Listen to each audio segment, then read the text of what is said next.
Good morning. In case you've forgotten, my name is Webster, Jack Webster, and I'm the chap that used to be on morning radio, and now I'm on morning television, and I'm going to do my best to keep you interested in my approach to people and news. I hope you'll watch every morning if you can, if only to give me a chance to prove that I'm something more than a pretty face, dealing with people and issues. And behind me, I have the entire resources of BCTV and its news and production staff. But let's get down to business. My first story today is an interview with none other than himself, the man at the center of the storm in this country, the Prime Minister of Canada.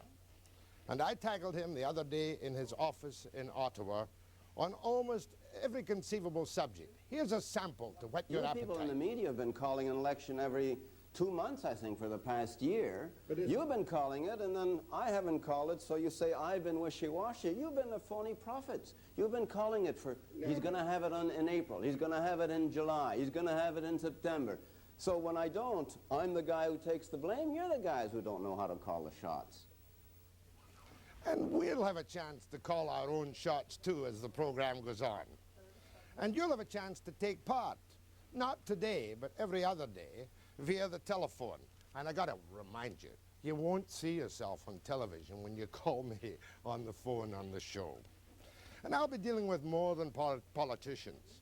For instance, we've all been fascinated by what was that big hole in the ground in downtown Vancouver, Robson Square.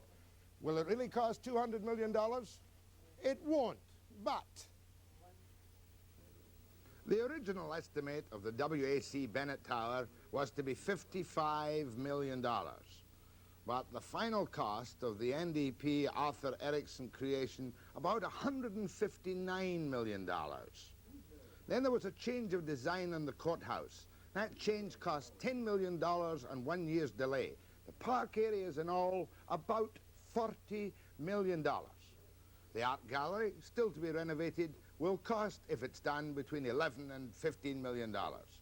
The fees to the architects and engineers so far, $12.6 million in all.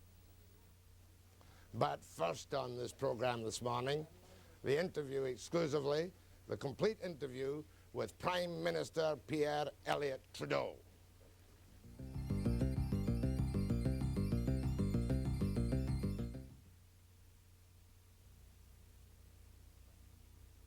Mr. Prime Minister. Jack. Simple, friendly, personal question. How's your health? That's great. Always has been, I hope it always will be, Jack. You look pretty good yourself. You've had 10 very tough years, and now you're sitting at a crisis in both the affairs of the nation and perhaps in your political life. Don't you feel a little bit edgy? No, because I wouldn't describe it as a crisis. I would describe it as a normal evolution, coming together of various threads which are obliging people now to make decisions. And I don't call that a crisis. I call it a great opportunity. We're faced in our political history and our economic life, we're faced with some very basic decisions, and I like that. I like people to choose. I don't like them to sit on the fence. I can't let you away that easy, Mr. Prime Minister. You know, the reports of your political death or resignation may be exaggerated, but I've never, in all your years as Prime Minister, seen the Westerls, the Gwynns, the Fotheringhams, not your enemies particularly, after your throat that maybe you should quit. Maybe it's time we left. Now, give me a gut response to that, Mr. Prime. Well, I just remember that in 1972, the Tories were on the verge of taking over, and the press had discounted me as a future Prime Minister, and the same thing in 1974. And somehow, in spite of these people, I managed to come back with the Liberal Party. So why not again, Jack? Doesn't that prove that when the time comes to campaign, you're a magnificent and still a charismatic campaigner, but that you've left many things undone? Well, I don't know about the campaign. We're still probably many months away from it. Oh, well, But in terms of things undone, I'd like to tell you about the things I have done, but perhaps some other time. Well, in a moment or two. But first of all, let's, be quite frank with each other. Your cabinet has been decimated. You're the only survivor in 10 years. Shall I list all those who've gone? I mean, all your best, many of your best, and all your best English-speaking ministers have vanished, right? Well, why do you say English-speaking? You could say French-speaking too. You know, Pelletier's gone, Jean-Luc Pépin's gone, Jean Marchand's gone. You always seem to think it's the English who go. Well, listen, I've always thought that politics was a very mobile place, and ministers who come in perform to their utmost, they wear themselves out, and then they leave. And but just a minute. If I had still the same cabinet as 10 years ago, I'm sure you'd be the first to say, oh, these tired old people, they've been there for 10 years, why don't you bring some new people in? But Mitchell, Sharp, and Drury, and MacDonald, and even Richardson, all these people. And the book by you, about you by Radwanski, was a good book. Did you feel it really painted you? Well, I'm afraid I didn't read his book, but I have some friends who did, and they say it's very good. But you know, you name some of these people. My recollection is that before Mitchell Sharp or Drury or these others left, I was being told by the same people in the media, oh, I've got ministers who've been there 15 years, why don't they move on, and so on. It's automatic, Jack. When a minister moves on, he suddenly becomes the greatest asset I've ever had. Well, and I'm sure probably be true of me. You know. When I move on, suddenly people say, well, he wasn't all that bad. It's certainly true for the ministers. I haven't seen one, whether it be Turner or MacDonald or Sharp or Drury or Marchand, who when they're with me weren't the lowest of bums, incompetent and everything else. As soon as they leave, gee, what a great loss. Ah, but you've never been paranoid about the media, have you? Just answering your question, Joel. Jack. But on the other hand, I mean, this man Turner, well, let's be frank today. He's quite obviously standing in the wings hoping you're going to stumble. Is that a fair question to put to you? It's a question which I can't answer, which I think you should ask him. When he left, he told me that he was leaving for family reasons, and he's a man of his word, and I took his word. But look at that newsletter the other day. I read that and I shuddered and I thought, my goodness gracious me, what's going on in the Liberal Party? Do you still have the party's loyalty? Well, Jack, you know, there was a leadership vote at the last convention. There was one at the one before. We have, under our Constitution, a vote for or against a leadership convention after each general election. And I've always been told that they didn't need a leadership convention. So I'm not you're as full of zip and zap as you were in '68. Eh? Not quite? Not quite, Jack. No, I'm a much wiser and intelligent man than I was in '68. But the other day you made a remark, I'm sure you were correctly reported about, you were a bit down in the dumps, and you said, I'd like to handle some of these hot potatoes out to other people. Hand me a hot potato. But you can't handle. All right, that's participatory democracy. You know, when I involve people in decisions, that used to be okay, and the story has been in latter years this arrogant Trudeau, you know, this guy who thinks he knows all the truth, this guy who doesn't listen to other people. So my attitude is sometimes, well, okay, let's hear what the people have to say on this particular hot potato. And suddenly I'm not showing enough leadership because I'm saying I want to listen to the people.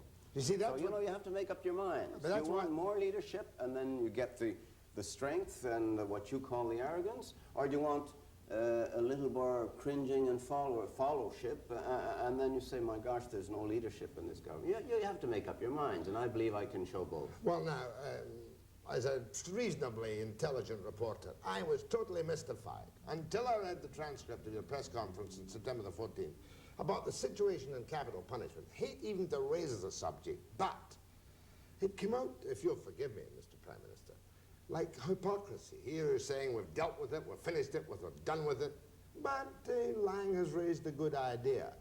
Could you put that precise situation about the extension of, what was that?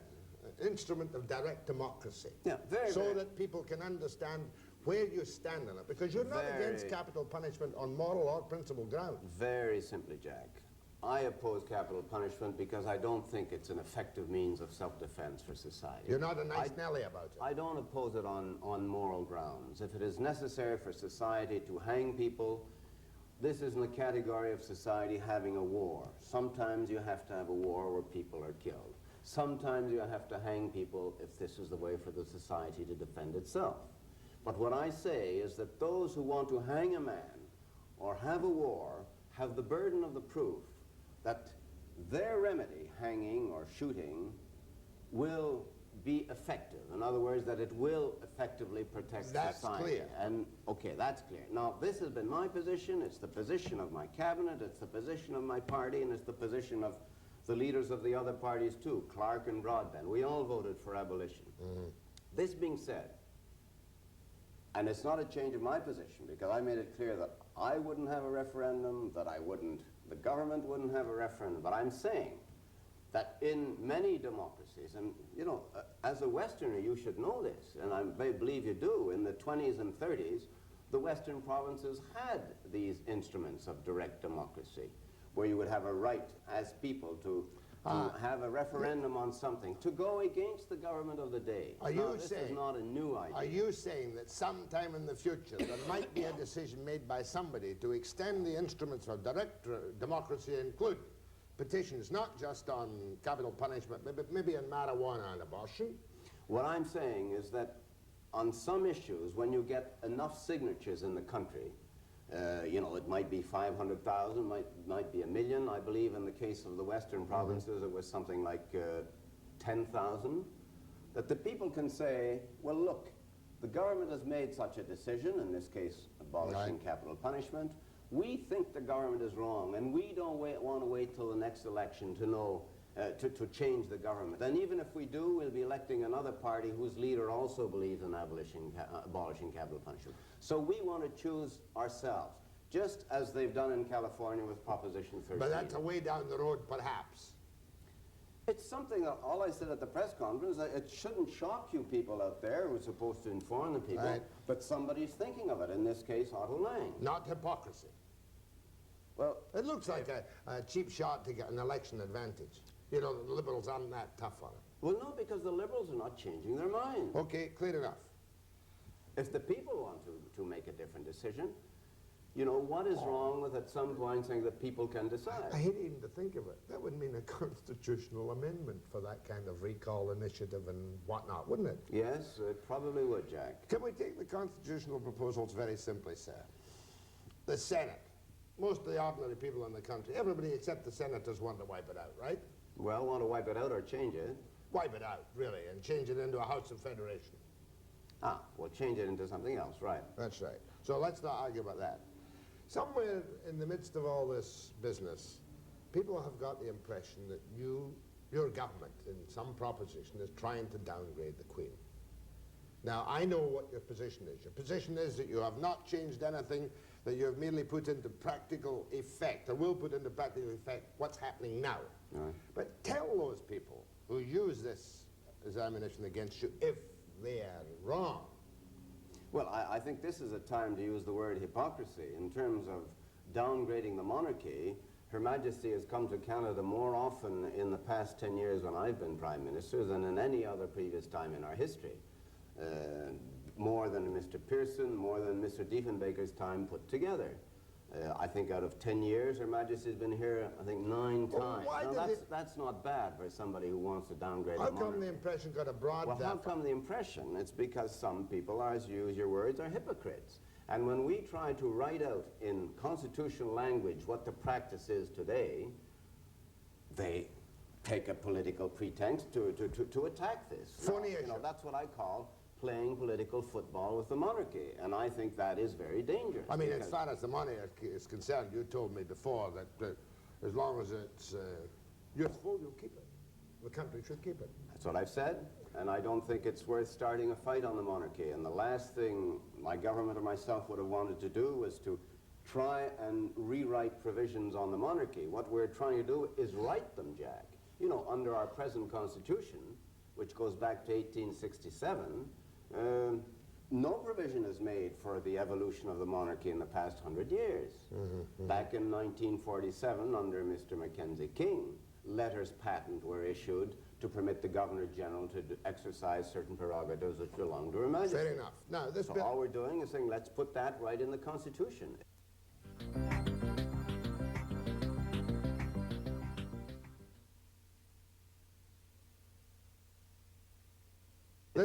This Bill of Rights has got me baffled, I'll tell you. The Bill of Rights is part of the constitutional amendment which was fully within the powers of the federal government to enact. Is that correct? Say that again, The Jack? Bill of Rights is something you can do without conferring with the provinces. Mr. Diefenbaker had a Bill of Rights in 1960. But you're going to put it in the Constitution. Right, and we're only going to bind the federal government. But rather than do it by simple statute, as Mr. Diefenbaker did, we want to constitutionalize it. And we're telling the provinces, we hope you will do the same. I think something like 7 out of 10 provinces have bills of rights. The federal government has a bill of rights. Okay, let's put them all together and all agree that our governments will protect the basic rights. As far as language is concerned, really the Bill of Rights would just entrench the Official Languages Act, more or less. More or less, right. Coming to the Official Languages Act and coming to the economy, that's one thing about which, Mr. Prime Minister, you must be pessimistic. The 84-cent dollar. You're talking about official languages. No, I'm talking about the economy. I was thinking of the cuts you had to make, and many other things as well. Why should I be pessimistic? Because 1 million unemployed? Something like 2,300,000 jobs created in a period of less than 10 years. Is that faster than any other growth rate of any other country in the Western world? Is that comfort for the unemployed? Yeah, well, it should be, Jack. If this society is healthy enough to create jobs at a growth rate of 3.7 a year, which is double that of the United States, faster than any other country in the world, it means that we've got a healthy economy. But it also means that because of the baby boom, and because of the new decision of women to participate in the labor force and the decision of young people to enter the labor force younger, it means that more people are coming on the labor market. But once again, we're creating jobs at a rate faster than any other Western or including Japanese society. If I say to you, Mr. Prime Minister, after 10 minutes, the dollar is down to 84, 85 cents. We've got close to 1 million unemployed. You're cutting back on the UIC program, of which you were terribly proud indeed. Still am. You're reshaping family allowances. You're cutting a lot of grants and whatnot to the arts and culture. And things generally look... Well, that's a bit of a mishmash, Jack. You want to talk about them one after the other? You talk about the dollar. What is the fact that the Canadian dollar is worth less compared to the United States? What does that mean? It means that it just means that the Americans are be able to buy our goods at bargain prices. True, sir. And that means jobs for us. But true, and sir. that's why before the dollar was devalued, you know, for the 5 or 6 years when the Canadian dollar was worth more than the American dollar, we were having either trade deficits or very shaky surpluses. Well, in that case, 3 years ago, we had a deficit of $500 million in trade. Since the dollar's devalued, we had last year $2 billion surplus. This year, we're going to have $4 billion. I know. This means jobs in Canada. But, sir... So, well, there's no magic reason why the Canadian dollar and the American dollar should be worth the same thing. Oh, but carry your logic a step further.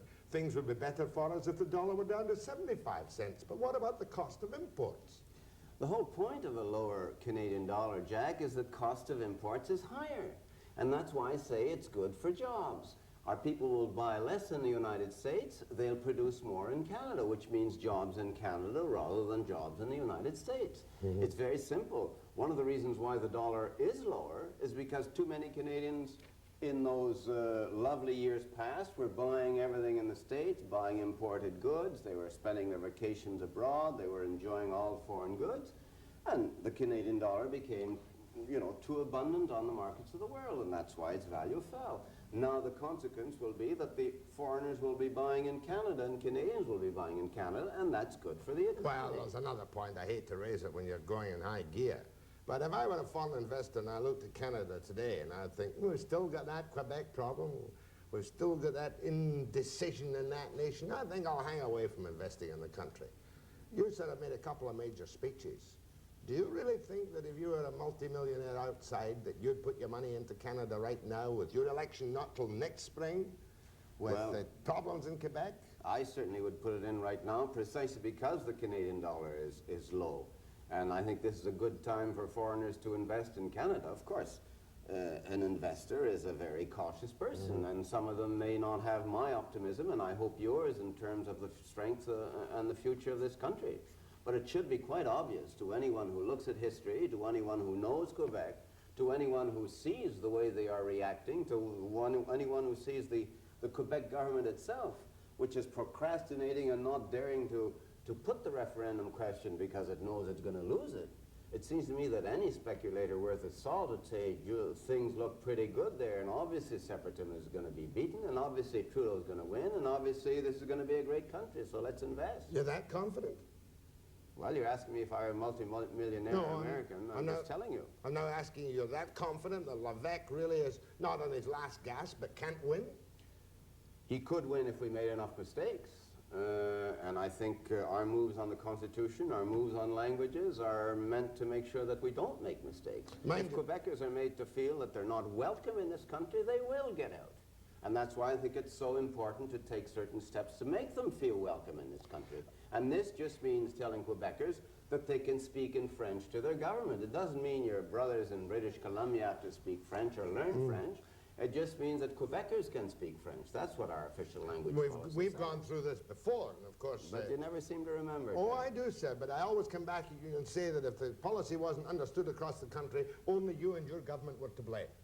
Well, I suppose that's you don't really feel that as a basic kind of bed of bigotry that's out to cause this trouble, do you?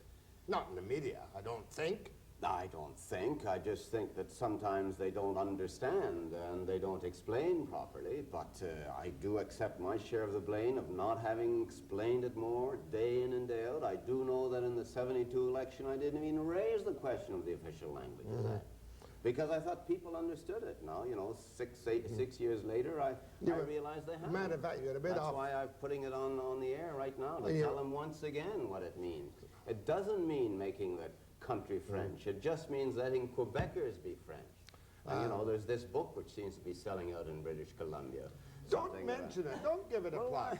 Why not? I mean, you know, the accusation is if we're beginning with bilingualism, then the whole country will be French. You know, this is like nonsense. Telling the United States that it's going to all be Spanish-speaking because there's 20 million Spanish-speaking. I don't want to be too helpful to you in any way, shape, or form. I don't happen to subscribe to that particular book, which is full of some facts and half-truths and false assumptions.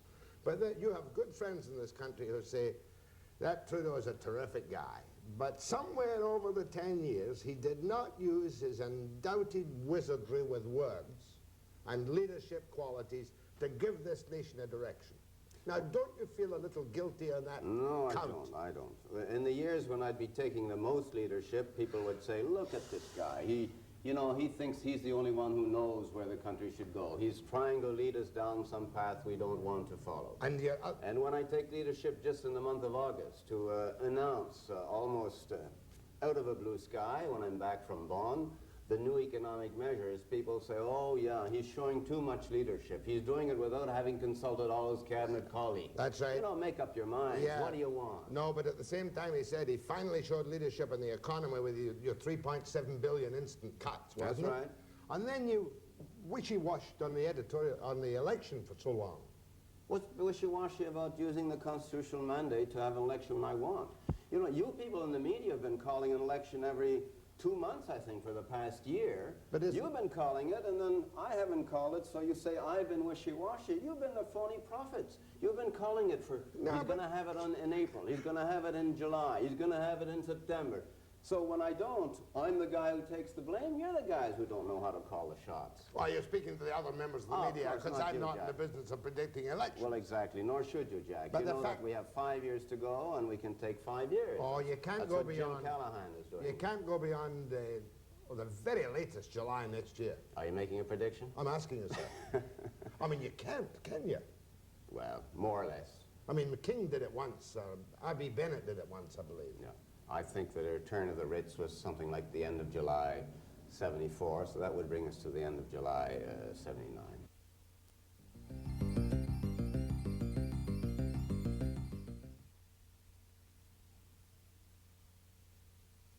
I wonder if your advisors are beginning to scratch their heads and come to you and say, hey, that Clark plan, 5,000 write-off on mortgages and 1,000 on property, we got to go for that. We got to pick that up and run with it. Are you not tempted? Don't worry. Will you pick that up and run with it? Don't worry with that one, Jack. That's going to cost $1,600,000,000 as a minimum, and probably much more. It does nothing for the middle income and low income people. It's all advantageous towards the upper middle and wealthy people, but the poor people who are renting a house get nothing out of the Clark plan.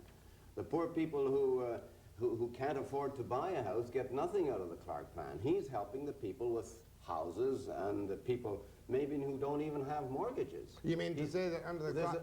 There's about 2,100,000 homeowners who will be helped. The others who are homeowners already have cleared their mortgage. Their house is mortgage free. So what will they do under the Clark plan? They'll just go to the bank and they'll borrow under the Clark plan, and they'll get a $5,000 gift from the government. You know, I'll do that. You'll probably do that on your island, Jack. If this plan goes through, you'll just go on and mortgage your island. Why shouldn't you? You'll get a $5,000 gift. Now, do you need this kind of help, Jack?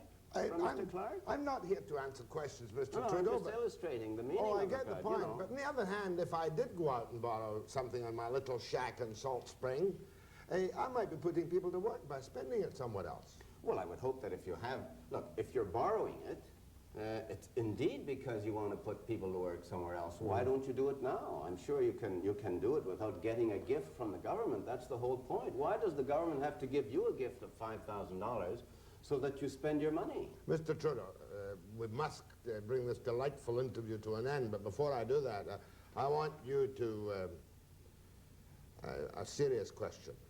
We haven't got into philosophy at all today. You haven't lectured me. You've been political. You are given to lecturing on occasions. Well, only with sober people like you, Jack. When you look at this nation today, sir, with its vast bureaucracy, which you're attempting to cut down and stop expanding. Attempting and succeeding, eh? Because growth rate last year and this has been less than 1%. But when do you see them? You never see an unemployed civil servant, do you? Well, you know, outside their offices. Yes, exactly. You must.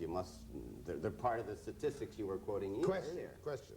Can any Western government today really turn back to the bureaucratized social welfare state with which, like the lumpet, on an egalitarian basis, we are stuck, to the annoyance of many so-called free enterprises? Well, you know, I'll give you a pragmatic and then a philosophical answer. We're not stuck with it, and the proof is what we've just announced in August on family allowances.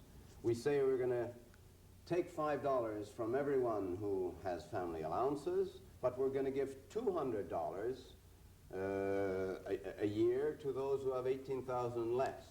So this means that we're using the money we save from giving it to everybody and giving it to those who are in low and middle incomes, less than 18,000. So it can be changed. Now, philosophically, I think there is a good point to make, Jack. It's that a lot of these welfare programs, which tended towards universality. You remember they'd attack the means test. It was demeaning to have an inspector go around and say, how much money have you got? And if you don't have enough, we'll give you the dole. So there was a period when the trend was toward giving grants to everyone, demo grants, anybody over 65, anybody with children under 18, and so on. Now, and I think this was the proper way to go in the past generations, because the work ethic was present then, because people in those days felt that working was the right thing. Today, I think a lot of people are feeling that maybe work isn't all that good, and maybe if they can rip off the state, they will. And in this sense, I think that the government is properly, with this family allowance scheme, returning to help those who need help most, rather than trying to help everybody. We realize that the day when helping everybody was possible because of the rate of growth, and also, as I say, because people, whether it be under UIC or something, wouldn't cheat. You know, well, a few cheaters in every game. But by and large, people wouldn't rip off the system. Remember that time? Now, philosophically, people are saying, you know, if we can get a free buck out of the government, let's go ahead and do it. And when that time comes, then it's time to adjust our And welfare that time schemes. has come. And that's why we adjust these welfare schemes. Snap question. I have 5 elderly stepsisters in Rhodesia. Can they come to Canada? Are they still under that business that white Rhodesians can't come to this country? All things being equal. I think they can't come under a Rhodesian passport because Rhodesia is not recognized as an independent country by any of the United Nations. That's the reason. Especially not by Britain. But because, you know, Africa's going to explode. It's only a question of time, isn't it? well, exactly. And I think it's very important that the apartheid question, the question of discriminating against blacks, be solved before it does explode. And I don't have to tell you the very forward role Canada has been playing in the Commonwealth and in Namibia and in discussion with the frontline presidents to find solutions to these problems. Anyway, Trudeau's out there. He's going to not rant and rave. That's Webster that does that. You're going to campaign full-time, not in the by-elections, low profile for the by-elections. Not low profile. I'll be in every riding, or just about. I've already been in 3 or 4 of the... I don't necessarily go into the riding itself, but in time permitting, I'm going to try and continue, as I have in the past, travel all across the country. Planning a cabinet shuffle to give us back a cabinet minister in the West? I'm planning a cabinet shuffle, but I don't think it'll happen before the by-elections, Jack. Once Gordon Gibson's You've elected. already got 3 cabinet ministers in British Columbia. Oh, you know, you had Iona. 4. I've forgotten about Iona. Don't tell her that. And Ray Don't tell Perot. her that. Who's the third one? You should do your homework before interviewing Mr. Trudeau, thank you very much. Thank you, Jack. My apologies to Len Marchand. I'd forgotten his name for a moment. That's the Prime Minister. Next, we're going to take a good hard look at the provincial government building, Robson Square.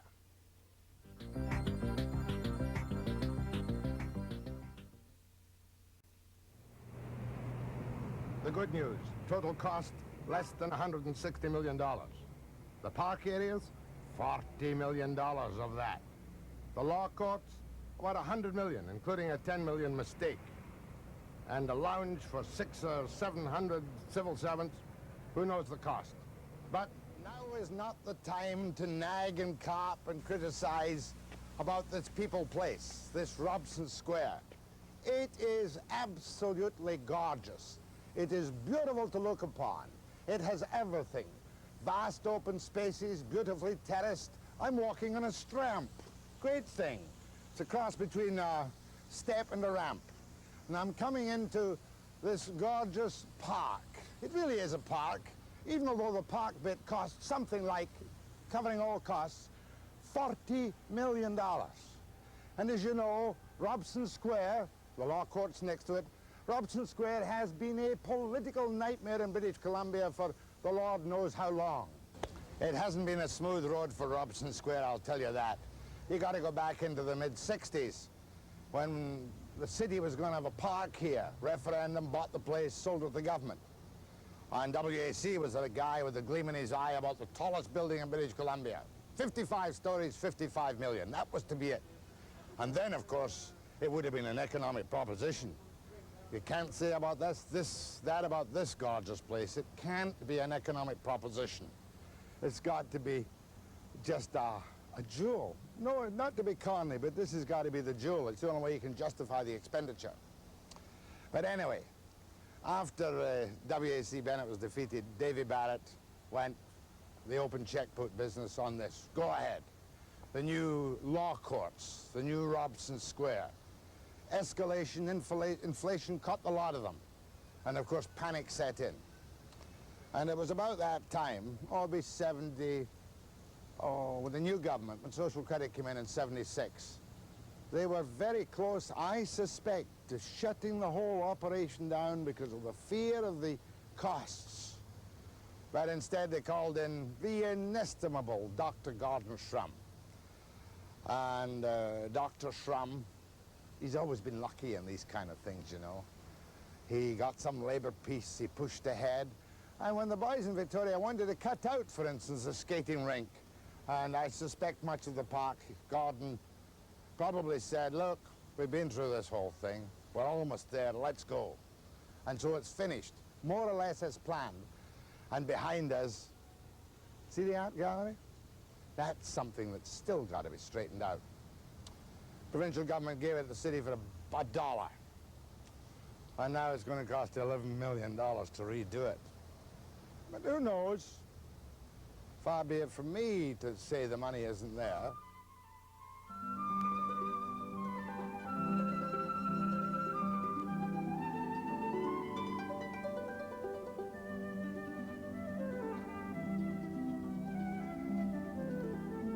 A pleasant stroll in Robson Square leading to the postage stamp lawn.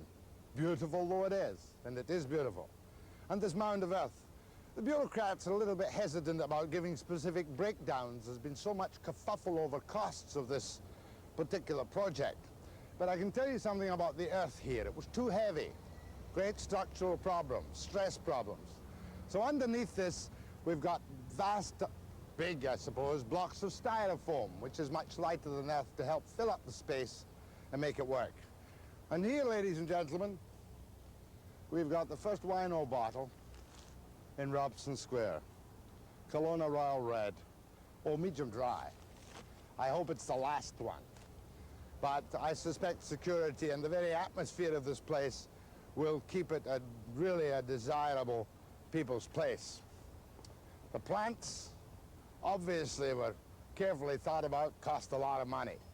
And they're watered and fertilized on a computer basis. I'll never understand it, but the water and fertilizer comes out of these heads. Inside they got to do it by hand, but here it's all computerized. And we come up to our little postage stamp lawn with the beautiful cedar squares, 12 by 12, I think, maybe 14 by 14.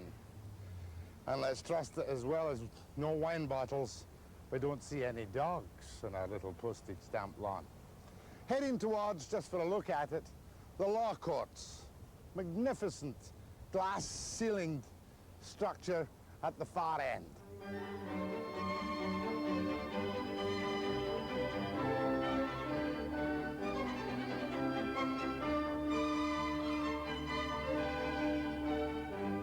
Now, the law courts won't be open until September 1979. And that's partly because when the panic was on about the escalating prices, the plans were changed. They took a floor off the top. That cost $10 million and some considerable delay. And at the same time, it cut down the number of courts from 35 to 30. That was not acceptable.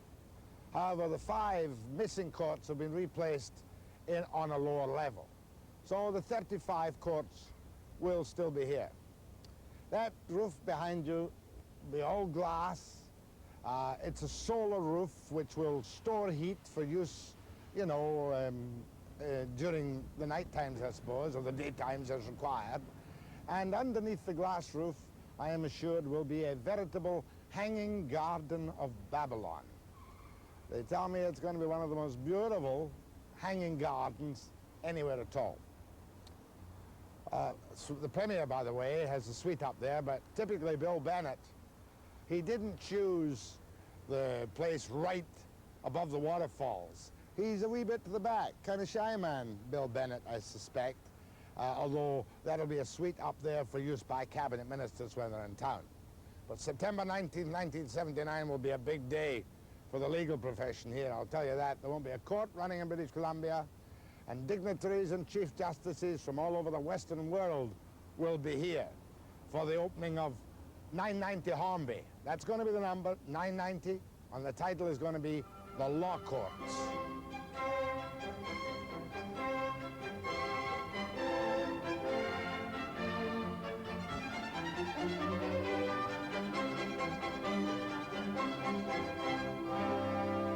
The 500 or 600 government civil servants in this magnificent edifice will have to be the happiest and most satisfied of all.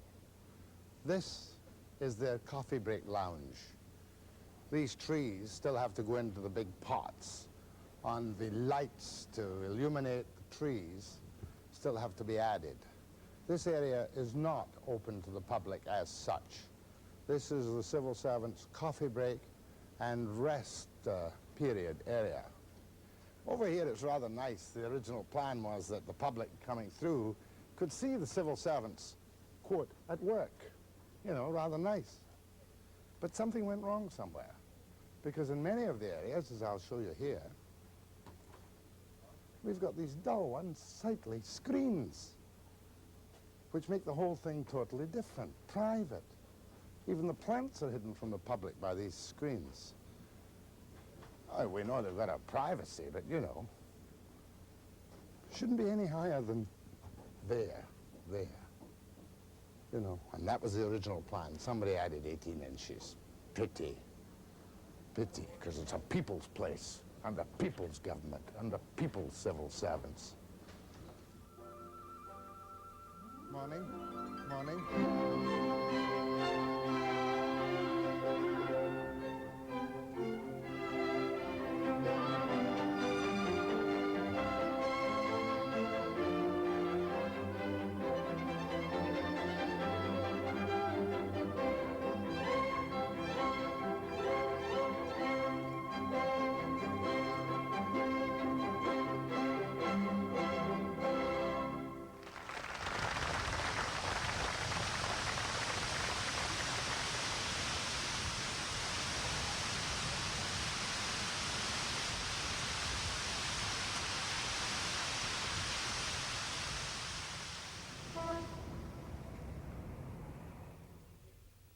I'll bet you never in a million years thought you'd see Webster to music, anything other than the bagpipes.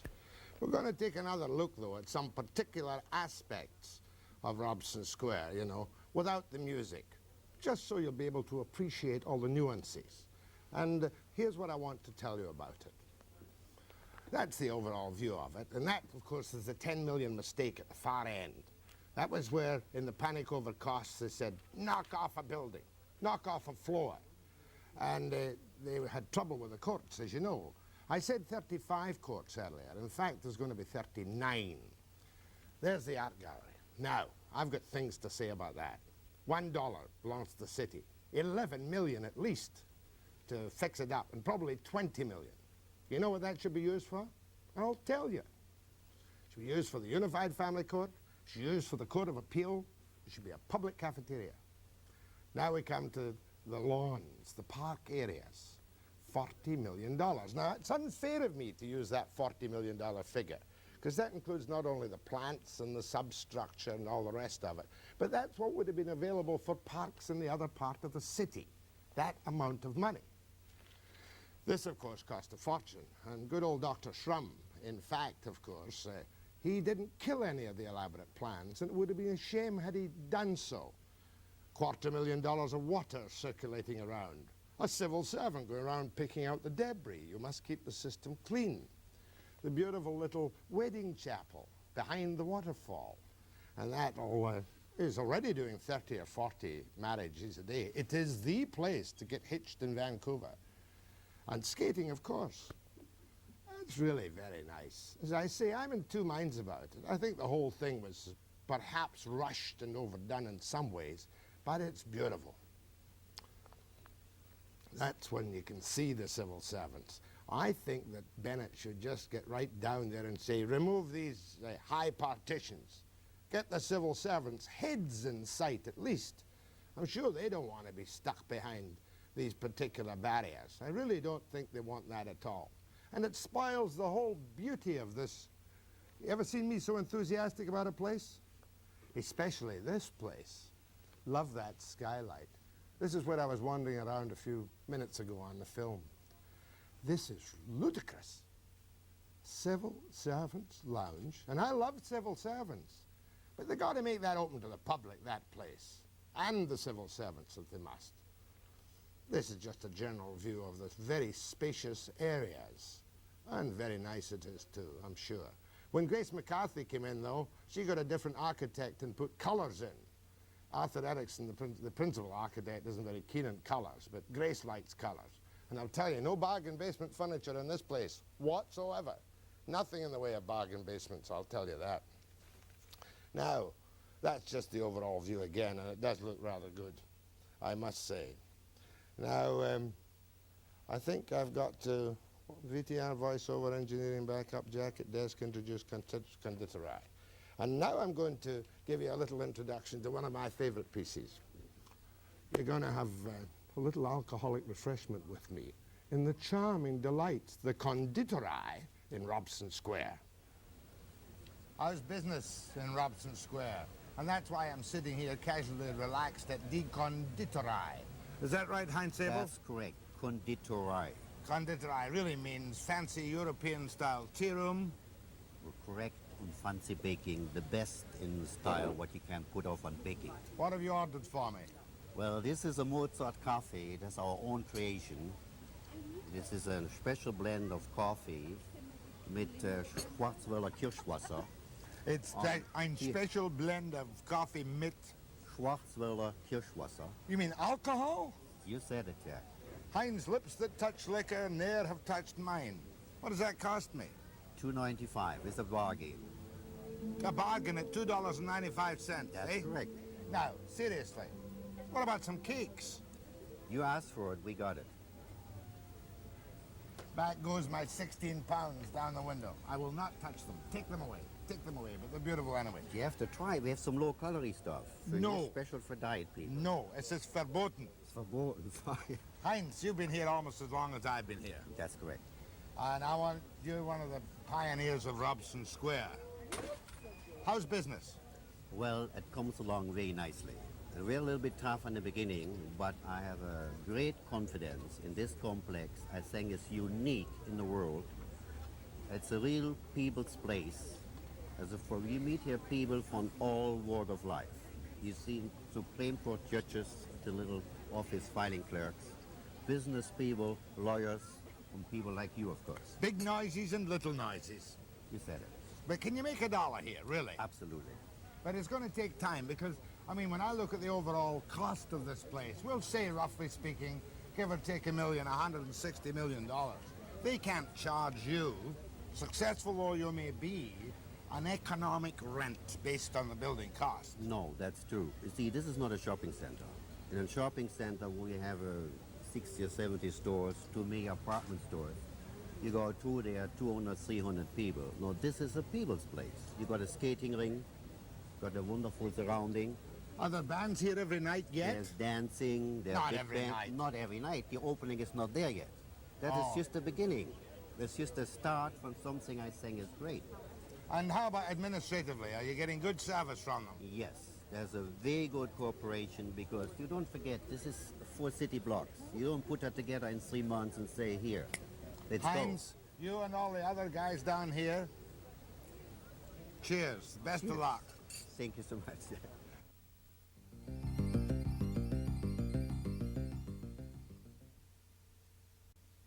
Talk a little to me, Linda. Hello. Hello. Hello. Well, Linda, sure is different, isn't it? It sure is. What have we got for tomorrow? Well, tomorrow we have NDP leader Ed Broadbent. And who knows And what else? That's right, but I think you'll want to take some calls from your viewers as well tomorrow. You're dead on, because, you know, that was the particular thing I haven't done this morning. Wanted to get settled in, feel at home, which I do already. And the phones will not be ignored. But this morning, for Linda and me, that was tough enough. I hope you'll watch me with Broadbent tomorrow morning. And not only Broadbent, but we'll be introducing other stories and subjects anyway. So that's Webster, tomorrow morning at 9 a.m. precisely. Good morning.